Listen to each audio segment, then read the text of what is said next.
Halo teman-teman, perkenalkan nama saya Ridwan Azhari Lubis.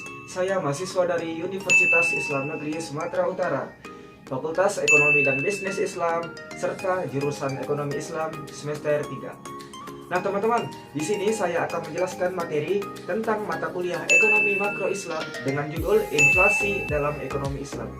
Nah teman-teman, di sini saya akan menjelaskan materi tentang inflasi ekonomi Islam bersama dengan dua orang teman saya. Nah, yang pertama adalah Wirda Herdiati dan yang kedua adalah Rizky Halomo. Hai guys. Teman-teman, semoga apa yang kami sampaikan di dalam video ini dapat menjadi manfaat untuk teman-teman semuanya. Baiklah teman-teman, selamat menonton. Salam pendidikan. Halo, assalamualaikum semuanya. Jadi di sini saya akan membahas mengenai sejarah inflasi dalam perspektif konvensional dan juga Islam. Jadi masalah inflasi ini tidak hanya terjadi di negara maju, melainkan juga dari negara berkembang. Masalah inflasi ini yang artinya terjadi dimanapun, kapanpun, dan pada periode apapun. Asal mula inflasi ini terjadi pada negara Irak yang pada saat itu mengalami puncak kejayaannya, dan inflasi pun mengalami perkembangannya begitu cepat, terkhususnya dalam hal perbankan, misalnya seperti kena peminjaman uang dan juga pengkreditan. Kemudian harga naik,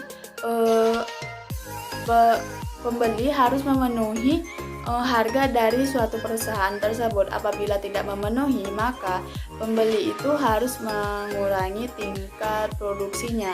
Dengan begitu, maka perusahaan akan mengalami kesulitan untuk menaikkan harga maupun memperbanyak produksinya. Masalah inflasi ini telah terjadi di Indonesia. Hal ini dapat kita lihat dari kenaikan harga pokok, misalnya seperti harga gula, minyak makan, dan juga kopi. Ada wacana pemerintah untuk menaikkan harga rokok 50.000 per bungkusnya. Dengan begitu, maka perusahaan rokok akan kesulitan untuk memperbanyak produksinya karena kenaikan harga rokok tersebut. Kemudian dari perusahaan ini akan mengalami yang dinamakan pemutusan kerja atau yang disebut istilahnya itu PHK. Maka apabila terjadinya PHK ini, tingkat kriminalitas juga semakin tinggi karena ia harus memenuhi kebutuhan hidupnya yang terus berjalan.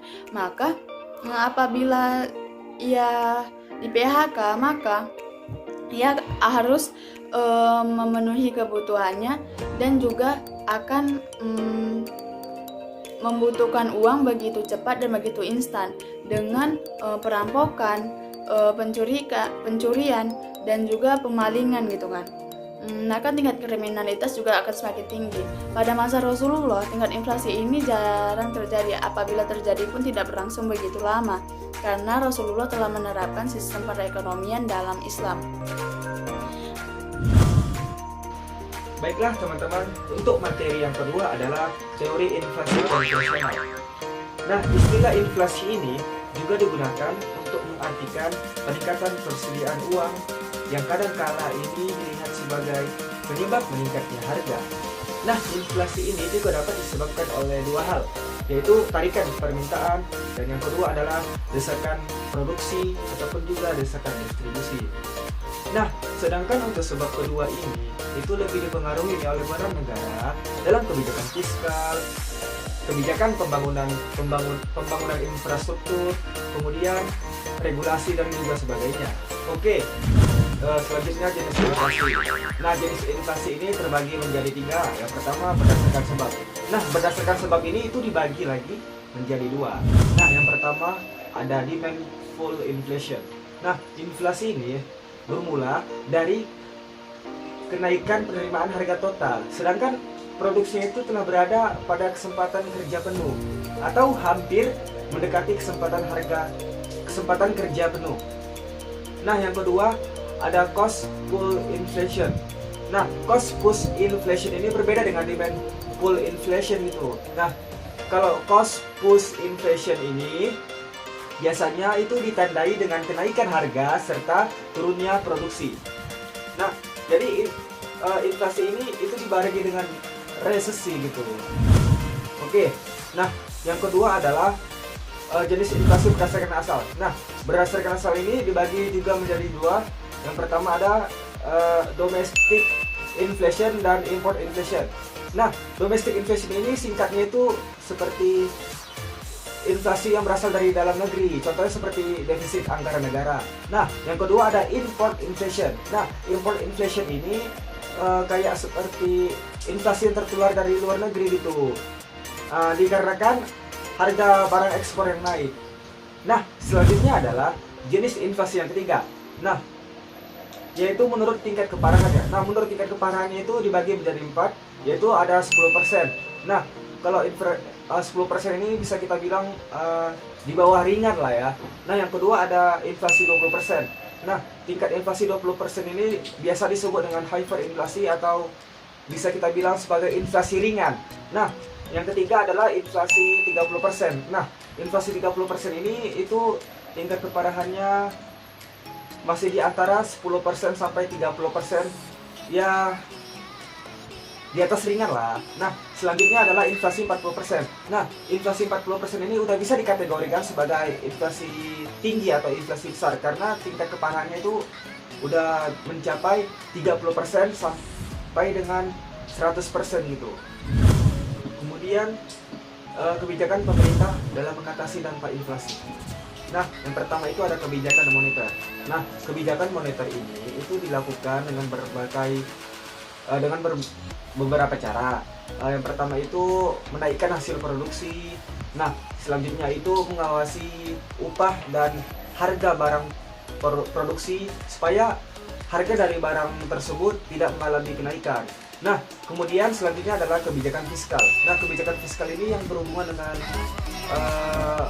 kegiatan finansial gitu. Contohnya seperti penerimaan dan pengeluaran pemerintah. Teori inflasi Islam.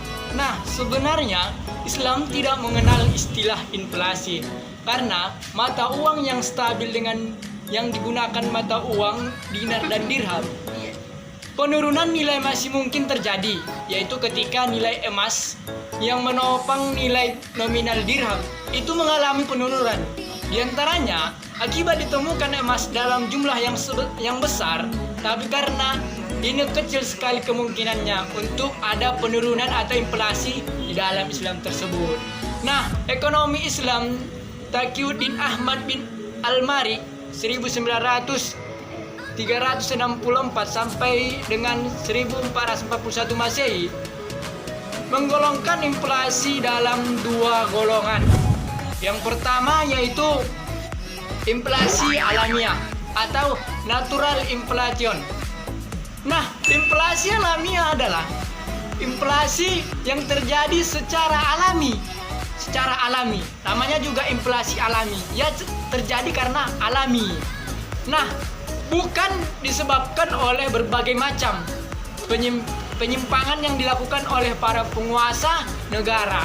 Misalnya, ketika suatu bencana banjir terjadi, maka akan terjadi gagalnya panen sawah, sehingga terjadi kelangkaan bahan makanan dan mengakibatkan harga barang tersebut atau harga makanan bahan pokok tersebut menaik. Nah, bagaimana sih mengatasi inflasi alamiah ini? Nah, yaitu untuk menganalisisnya dapat digunakan perangkat analisis konvensional, yaitu persamaan identitas berikut, yang mana MV sama dengan PT sama dengan Y, yang mana M-nya adalah jumlah uang beredar, yang V-nya adalah kecepatan peredaran uang tersebut, yang V-nya adalah tingkat harga, dan sedangkan T-nya adalah jumlah barang dan jasa, dan Y-nya adalah tingkat pendapatan nasional atau GDP. Nah, yang kedua tadi yaitu Yumna error inflation, yang mana Yumna error inflation adalah inflasi yang terjadi karena kesalahan-kesalahan yang dilakukan oleh manusia itu sendiri. Kenapa sih ada kesalahan manusia itu tersebut?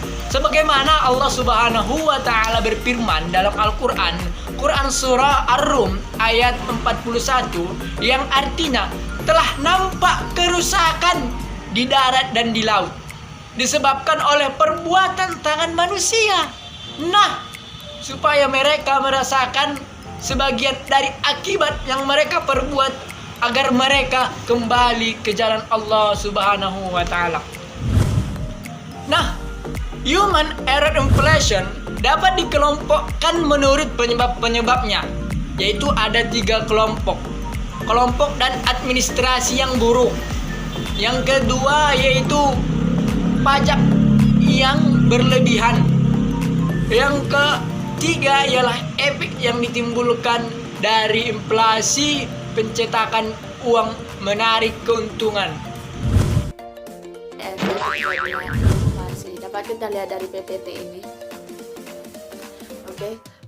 Jadi diantaranya itu ada mengganggu fungsi uang, kemudian tabungan, kemudian pembayaran di muka, kemudian pemupukan harta gitu kan, seperti pemupukan tanah, bangunan, dan lain sebagainya. Tapi dari ini semua, inflasi tidak terlalu buruk. Apabila inflasi ini terjadi di bawah 10%, maka itu akan memajukan perekonomian di suatu negara. Apabila inflasi ini di atas 10%, maka itu akan memperburuk perekonomian di suatu negara. Oke teman-teman, kesimpulan dari materi kami adalah bahwasanya inflasi dalam ekonomi Islam dan inflasi dalam konvensional, walaupun dalam secara pengertiannya sama, akan tetapi dalam pembagian itu berbeda teman-teman. Nah, kalau dalam perspektif Islam, inflasi ini dibagi menjadi 2 teman-teman. Nah, yaitu natural inflation dan human inflation, human error inflation. Sedangkan dalam perspektif konvensional, inflasi ini dibagi menjadi 3, yaitu berdasarkan sebab, asal, dan tingkat keparahannya. Nah, kemudian untuk berdasarkan sebab ini dibagi menjadi 3 lagi. Nah, yaitu ada demand pull inflation, ada cost pull inflation, dan mixed inflation. Kemudian berdasarkan asalnya dibagi menjadi 2. Nah, yang pertama ada domestic and import inflation. Nah, kemudian untuk tingkat keparahannya, inflasi ini dibagi menjadi 4, yaitu ada ringan, sedang, tinggi, dan hyperinflation. Kemudian untuk mengurangi dampak inflasi ekonomi Islam, nah ekonomi Islam ini itu menganjurkan agar pergantian mata uang kertas menjadi emas, kemudian menjadi perak juga. Pokoknya mata uang emas, perak itu diberlakukan kembali gitu teman-teman. Dan juga kembali untuk melakukan pelarangan impor gitu, agar tidak mencekik produsen dalam negeri gitu teman-teman. Oke teman-teman, bagaimana materi yang kami sampaikan? Insya Allah semoga teman-teman semuanya mendapatkan manfaat dari materi yang kami sampaikan. Nah teman-teman, apabila teman-teman ada materi yang tidak teman-teman pahami, bisa teman-teman tanyakan kepada kami pada saat kami melakukan presentasi. Baiklah teman-teman, semoga harinya menyenangkan. Salam pendidikan. Assalamualaikum warahmatullahi wabarakatuh.